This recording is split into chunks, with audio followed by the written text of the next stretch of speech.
I left the pack on the night of the harvest moon, when every wolf with a name was inside the great hall, and no one was watching the western gate. I did not write a letter. I had spent 4 years learning that letters were for people whose absence would be noticed, and I had finally, mercifully, stopped being one of those people. I was 21 then. I am 25 now, and I am telling you this from the only house I have ever owned, so you already know it did not end the way the gate made it feel. The cottage sat at the far edge of the Iron Territories, in the band of forest that belonged to no pack because no pack wanted it, too rocky to farm, too far from the river, too close to the border to be safe.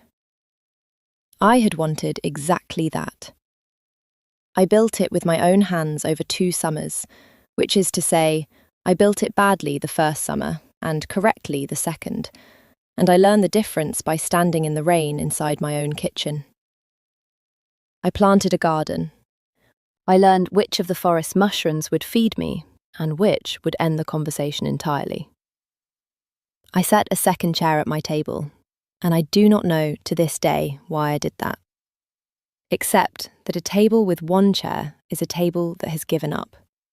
And I had not given up. I had only left. For 5 years, I told myself those were the same thing. They were not. The morning he came, I was kneeling in the dirt with my hands full of onion tops, and the wind changed, and I knew, before I heard a single footstep, the way you know a storm is coming by the smell of the air before the sky agrees. Pine, iron, hearth smoke that did not come from my hearth. I did not turn around. I want to be honest about that, because it is the part I am least proud of, and the part that matters most. I knelt in my own garden with my back to the forest, and I closed my eyes, and I thought, very clearly, if I do not turn around, it is not real, and I can keep this. Wren. He said my name the way you set down something you have carried a long way and are afraid to break. I turned around. Soren, king of the Iron Territories, strongest wolf alive, the man whose hall I had walked out of without a word, was standing at the edge of my garden in a travelling cloak gone grey with road dust, looking at my cottage as though it had spoken to him. He looked older, not weaker. Soren did not do weaker, but worn in a way the crown had not managed in all the years I served in his halls. There was grey at his temple that had not been there. His hands were empty, which, on a king, is its own kind of statement. "You found it," I said. I want to tell you I said something clever. I had, over 5 years, composed perhaps 40 things to say to him if this impossible morning ever arrived, and every one of them was sharper than you found it. But that is what came out, because the truth underneath it was you came, and I was not ready to say that to anyone, least of all him. His jaw moved once before he found words. I had forgotten he did that, the small mechanical hitch before he spoke, like a man checking that a bridge would hold his weight. "I was not looking for it," he said. "I have not been looking for 5 years. I told myself I was not looking." He stopped. "And then I was 3 days into a border patrol I did not need to ride. And the wind changed, and my wolf," he did not finish. His wolf had done something he could not finish a sentence about. I knew the feeling. We were, in that, a matched pair. "Sit down." I gestured at the bench with an onion top, which was not how I had imagined commanding the strongest wolf alive, if I had ever let myself imagine it at all. "You look like the road." I did not invite him in. I am telling you that on purpose. I gestured at the bench by the garden wall, the one I had built for no one, and he crossed my yard and sat on it with the careful slowness of a large man in a small place. And I went on pulling onions, because my hands needed something to do that was not shaking. That is how it started. Not with the gate, with the onions. He stayed 3 days that first time, and we did not talk about anything that mattered, which is how I knew everything mattered. We talked about the cottage. He wanted to know how I had set the roof beam alone, and I told him I had not, the first time, that the first roof had come down in the night and I had laughed until I cried, sitting in the wreckage, and built it right the second time. He listened to that story the way other men listen to battle reports. We talked about the garden. He knew nothing about gardens. A king does not. But he asked which plant was which, with a seriousness that should have been funny and somehow was not. And when I told him the tall one with the purple flower was for fever, he repeated the name back to himself under his breath, committing it to memory, as though he might one day be far from a healer and glad to know. We did not talk about why I left. We did not talk about the 4 years I had spent in his hall as a healer's apprentice, learning every corridor and every face, learning the precise shape of being looked through.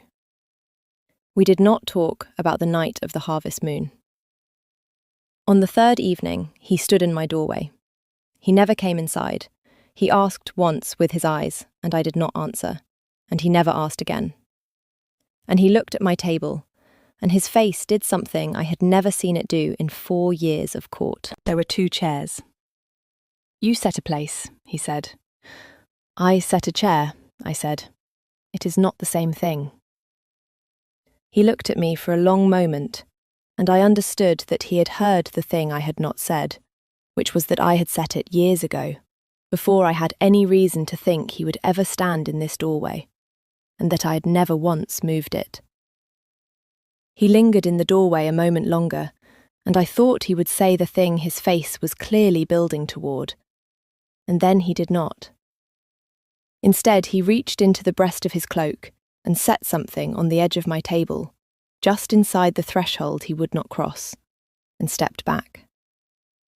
It was a book, small, leather-worn, soft at the corners, the kind a man carries until it stops being an object and becomes a habit. "You said the first roof came down in the night," he said, "and you laughed." He looked at the book and not at me. There is a chapter in there on setting a beam alone. I do not know if it is correct. I am not a builder. But I marked it, in case you ever build a 3rd roof, and I am not here to ask you which plant is which. I picked it up. The page he had marked was dog-eared, and then, beneath the dog-ear, underlined. Not the building chapter at all, but a single line 3 pages further on, about how a house holds the shape of the hands that made it. This is not the roof chapter. His jaw moved once. "No," he admitted. "I marked the wrong one. I have read it a great many times, and I still marked the wrong one." He pulled his cloak straight, a man retreating in good order. "Keep the book, regardless." I kept the book. I have it still. I never told him I found the 2nd underline, the one he did not mention, the one on the page about the kinds of silence a house can hold. "Some things you keep." "I will come back," he said. It was not a question. "I know," I said. And he did. Here is the part I cannot quite explain, even now. And if you have stayed with me this far, stay a little longer, because this is where I stopped understanding my own story and started living it. If you are enjoying her, subscribe and stay. I promise the part with the letters is worth it. He came back at the turn of every season. Spring, when the road thawed. High summer, dust on his boots. Autumn, with the first cold in the air. Winter, always winter, the hardest ride, the one a king had no business making. He never explained it. I never asked. We had built, without either of us proposing it, a thing that lived in the gaps between his visits, and to name it would have been to risk it. And we were both, I understood this slowly, people who had already lost enough things to careless naming. It was on his fourth visit, the second winter, that I found the first one. He had ridden in ahead of a storm, and the storm had won. And for the first time, he did not stand in my doorway and refuse to enter. He could not. The snow would have killed a lesser man, and I'm not sentimental enough to let pride do what the cold could finish. I opened the door. He came in.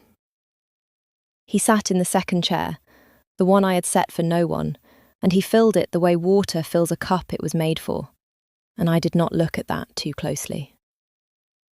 In the morning, while he slept by my banked fire like a felled tree, his saddlebag had fallen open. I am not a woman who goes through a guest's belongings, but a folded paper had slid half out onto my floor, and it had my name on it, in his hand, and a person can only be expected to do so much. It was a letter, dated the first winter I was gone, never sent. I did not read past my own name. I want that on the record. I read Wren in his careful, blocky king's hand, and I saw beneath it lines and lines of writing, and I folded it back and slid it into the bag and sat down in my own kitchen, with my heart doing something complicated. When he woke, I poured him the bitter tea he pretended to like, and I said, conversationally, to the fire, "How many are there?" He went very still. Soren did stillness the way mountains do it. "How many what?" "Letters." I kept my eyes on the fire. "With my name on them, that you did not send." The silence went on long enough that I thought he might lie, and I found I could not bear it if he lied, which told me something I was not ready to know. "One for every season," he said finally, "since you left." His hands were flat on my table. I did not know where to send them, and then I knew, this past summer, when I found this place. I had known for a while, I think, where you were. I let myself not know it. He looked at the fire instead of me.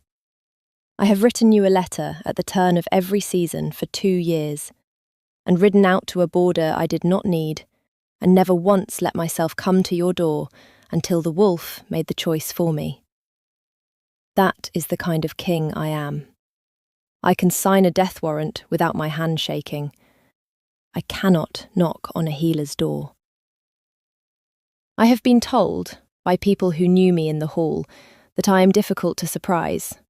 They are correct. I sat in my kitchen and was surprised down to the soles of my feet. "Why did you not send them?" "Because a sent letter asks for an answer," he said, and I did not think I had earned one. He turned the cup a quarter turn on the table, a thing he did when the words were hard. "You served 4 years in my hall, Wren, and I looked through you exactly as everyone else did, because looking at you was a thing I did not have permission to do. And then you were gone, and the hall was the same hall, and I could not be in it. This is the part I cannot explain. I had left because I was invisible. I had spent 5 years certain of it, certain enough to build a life on it like a foundation. And he had spent the same 5 years writing to the woman he had not been able to look at. We had been, all that time, 2 people standing in the same dark room, each certain they were alone in it. I should tell you about Ingrid, because she is the reason any of this nearly did not end the way it did. Lady Ingrid was the daughter of the Iron Territory's wealthiest banner house, and she had spent her whole life understanding, with the serene certainty of the very well-born, that she would be Luna. It was not vanity, it was arithmetic. Her bloodline, her father's swords, the king's need for the alliance, it all added up to a crown. And Ingrid was very good at arithmetic. She was the reason I had been invisible. I understood that now, the way you understand a chess game after it is lost. 5 years ago, when a healer's apprentice with no name had started to draw the king's eye in a way the king himself did not notice, it had been Lady Ingrid who arranged for that apprentice to be assigned to the far infirmary, the night shifts, the work that kept her out of the hall. It had been Ingrid, I would learn, who let a particular rumour breathe, that the apprentice was leaving, had spoken of leaving, was ungrateful and restless, and gone in spirit already. She had not pushed me out the gate. She had simply made the hall a place where leaving felt like the only choice I had made for myself in 4 years. And I had walked through her trap, thinking it was a door. She found out about the cottage in the 3rd year. Of course she did. Kings are watched, and a king who rides a pointless border patrol every season is watched harder. The first move she made, I did not see coming. Soren had brought me to the hall, openly, for the first time, for the spring convocation, the great gathering where the banner houses renew their oaths. He brought me as a guest, seated me in the lower hall, and did not announce what I was to him, because we had not yet found the word for it ourselves. I thought I was anonymous. I had spent 4 years being anonymous in that hall. I was an expert. Ingrid found me in the lower hall before the oaths began. "The healer's girl," she said, looking at me the way you look at a stain you thought you had removed. "I had heard you crawled off to die in the woods. How resourceful of you to merely hide there instead." "Lady Ingrid," I said.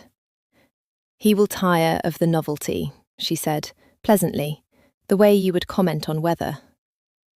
"A king who has tasted a Banner House alliance does not subsist on cottage fare. You were forgettable enough the first time. Do not imagine the second showing improves the performance." She smiled. "I would leave tonight if I were you.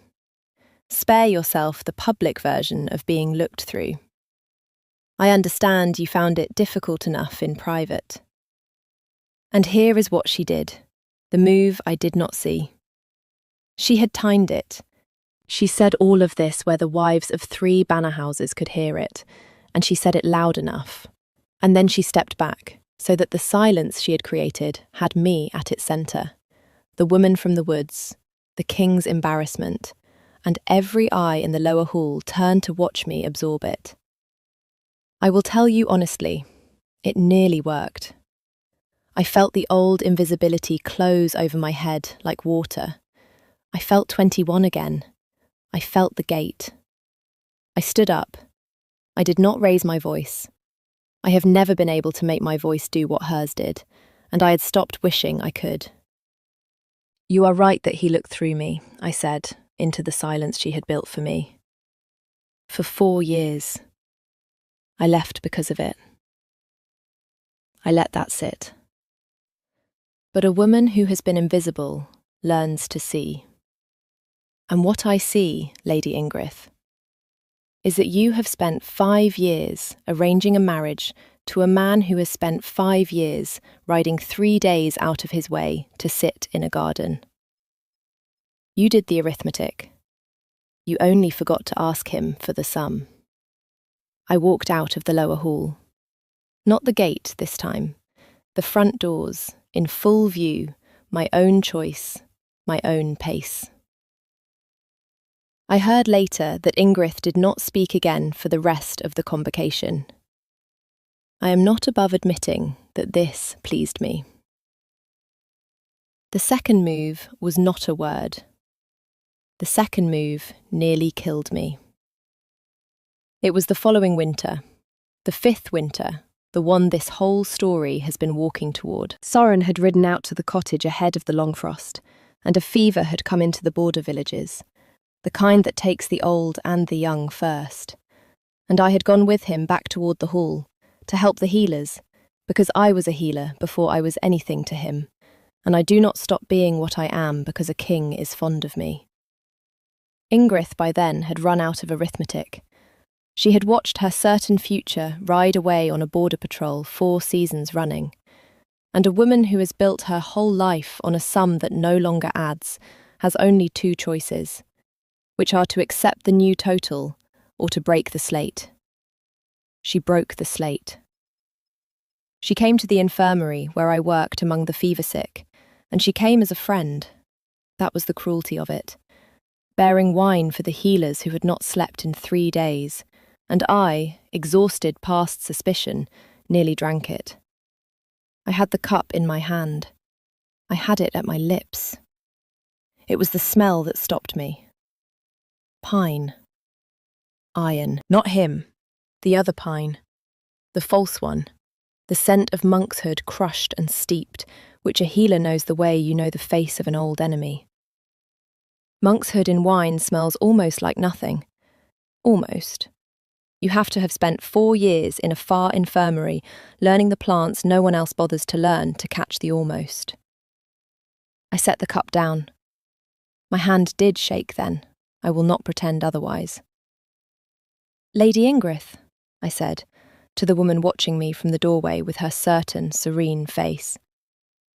"You have steeped the wolfsbane too long. It has gone bitter. A guest might notice." I watched her understand that I had caught it. I watched the serenity go out of her face like a candle pinched between 2 fingers. What I did next, I did because I was a healer and because 3 other healers in that room had also been poured that wine and had not spent 4 years in a far infirmary. I did not run. I did not scream for the king. I took the cup and the jug, and I named what was in it, loudly, to the whole infirmary, so that no one else would lift a glass. And then the cost came, because she was not going to let herself be named without a fight. And Ingrid, who had run out of arithmetic, reached for the knife at a healer's tray. I put myself between it and the fever-sick who could not rise from their cots. The blade opened my forearm to the bone. I remember the cold of it more than the pain. A deep, driving cold, the way old iron is cold, the way the gate had been cold. I remember gripping the edge of the cot, hard enough that the splinters bit my palm, blood from 2 places now, and thinking with absolute clarity, I did not build a cottage and learn the mushrooms and set a second chair to die on a hall floor for this woman's arithmetic. I stayed standing.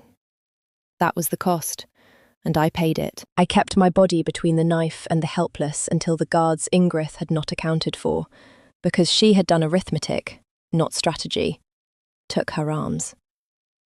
Soren came through the infirmary doors at a dead run, having heard the noise from the great hall.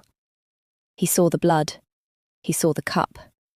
He saw me, standing, grey-faced, holding my own arm together with my own hand, between his enemy and his dying villagers. I have never seen a man's face do what his did.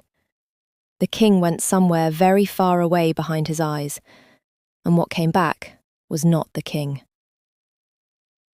He did not kill her. I want that recorded, because it is the most kingly thing I ever saw him do, and the most loving thing he ever did for me without touching me. He could have. The hall would have called it justice. His wolf, I think, was begging for it. I felt it through the bond that had grown between us without permission. A flare of white rage so total it stole the air from the room. But killing Ingrid would have made me a thing he avenged.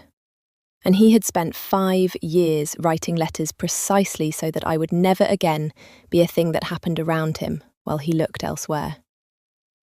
So he did it in front of the whole hall, with my blood still on the floor, while a healer bound my arm.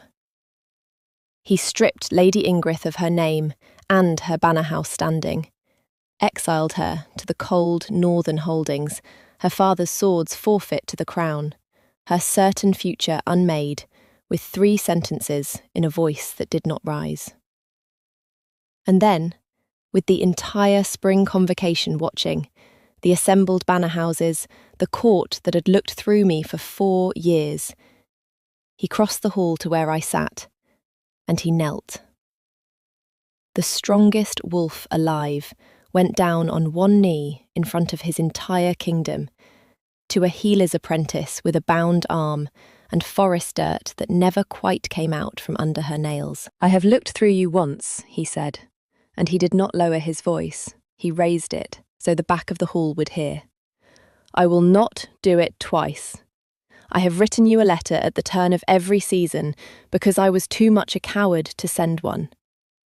I am done being a coward in a kingdom that requires me to be brave. About everything, except the one thing that matters. His jaw moved once, the small hitch, and then he steadied. Wren, stay. Not as a guest in the lower hall, as the woman whose chair has been empty at my table for 5 years, because I could not bring myself to fill it with anyone who was not you. The second chair. He had one too. Of course he did. I understood, kneeling height with the king of the Iron Territories, that we had each spent 5 years keeping a seat for someone we did not believe would ever come. I should tell you what broke open in me then, but I do not have the words for it, any more than he had words for what his wolf did when the wind changed. Something I had carried since the gate set itself down. Something I had been afraid to break. I kissed him in front of the whole court. It was not a long kiss, and it was not a soft one. It was 5 years of a sentence neither of us had been able to finish, finally finishing. When I pulled back, I said the only clever thing I managed in the whole of this story. You forgot to ask him for the sum, I said. So I am telling you. The sum is yes. The hall did not know what to do with itself. I have never enjoyed a silence more. We were mated under the next full moon, which the pack found scandalously fast, and I found roughly 5 years overdue. The court did not simply accept it. I want to be honest. There were banner houses who had backed Ingrid's arithmetic, and they sulked, and 2 of them tested the new Luna in small ways in the first months. A slight here, a closed door there. I had spent 4 years learning every corridor and every face in that hall as an invisible woman. It turns out that is an extraordinary education for a Luna. I knew where every body was buried because I had been the one nobody noticed walking past the graves. They stopped testing me by midsummer. The arm healed. The scar runs from wrist to elbow, pale and straight, and Soren cannot look at it without his jaw doing the small mechanical hitch, the bridge checking its own weight. I have told him to stop. He has not. I have decided to let him keep it, the way I kept the chair. We kept the cottage. This surprised the court more than the mating did, but on the turn of every season, spring thaw, high summer, first autumn cold, the hardest winter ride. The king of the Iron Territories and his Luna disappear from the hall for 3 days and ride west, to a badly built cottage on land no pack wanted, and we sit in a garden a Luna has no business weeding, and he asks me which plant is which, and I tell him, and he repeats the names back under his breath, as though he might one day be far from a healer and glad to know. This past winter, a letter came to the cottage. Not from him. From the far northern holdings, in a hand I recognised, Ingrid, older now, her certainty gone, asking nothing, only stating that she had heard the Luna had taken in her exiled younger cousin as a ward, and that she had not expected it, and did not understand it, and was grateful, in a stiff way that clearly cost her everything. I had taken the girl in. She was 11, and had Ingrid's serene certainty and none of her cruelty yet. And I had looked at her across the lower hall where she sat being invisible, and I had recognised the exact thing I had been, and I had not been able to walk past it. Soren found me reading the letter at our table, our real one, in the hall, with both chairs full now and a third pulled up for the girl. "Bad news?" he asked. "No," I said, and I set the letter down, and I looked at the 2 chairs that had finally found the people they had been waiting for, and the third that had made room. "Just arithmetic. Somebody finally got the sum right." He did not understand. I did not explain. Some things you keep. I left the pack on the night of the harvest moon without a word, and for 5 years I told myself leaving and giving up were the same thing. I was wrong. I had only ever been waiting, in a house I built with my own hands, with a chair I set for no one, to find out whether he would come. He came. That is the whole story, and it is the only one I have ever wanted to tell. Tell me, did you know, the morning the wind changed, that he would sit down? Or did you think, like I did, that if I just kept my back turned long enough, I could keep the quiet forever? Stay with me. Leave me a word below, and tell me where you are listening from tonight. And if her voice has kept you company this far, subscribe and stay. There is always another season turning, and I have a great many of them left to tell you about.